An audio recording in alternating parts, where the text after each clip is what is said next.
Right before you is Precious Akampura, the founder of Plant Power Initiative Uganda, a non-government organization that promotes plant-based living and animal rights around my communities.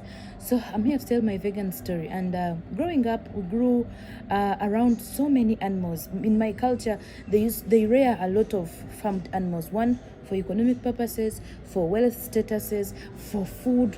So we grew up loving animals. We grew up in harmony with animals. We would take animals to the farm, give them water, care about them, being that they are beings that cannot care about themselves. So I developed compassion for animals like that and connection to animals in that way. So along the way, these animals start getting exploited, like slaughtered for food in our households. Some are slaughtered for food in food areas like restaurants. But the process of slaughtering was so traumatizing. I have grown up seeing so many animals getting slaughtered, blood oozing out of their neck, how forcefully they are put down to get slaughtered, So it caused me a lot of trauma.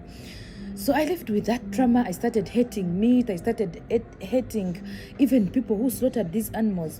So along the way, I felt like, where can we speak for such animals that cannot speak? Like, where can we report? Because one, the people who are slaughtering these animals are our elders in the community. So along the way, I again now come up to see how, like, the inhuman transportation of these animals to the slaughterhouses. You can imagine transporting animals in a confined lorry from 400 kilometers to the city. Their arms are tied up, their legs are so tied, their horns are so tied, their necks are so tied, and some meanwhile are very, very pregnant. And then they just remove those baby animals, they crush them into minced meat. So all that has brought trauma in me, and I felt like I don't want to contribute to this suffering of animals anymore. And since then, I left eating meat. I left taking any animal products. And initially, I'm a very good farmer.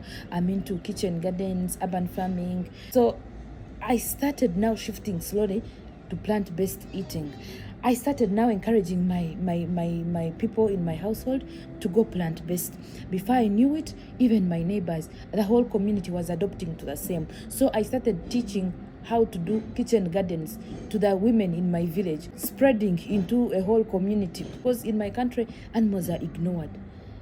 So it made me come up with a platform called Plant Power Initiative Uganda to talk about their rights, to educate the community on how to be compassionate and kind to these animals and how to adopt plant-based alternatives, to see how best we can incorporate the plant-based ideologies into our community, into our services, so that we can save animal lives.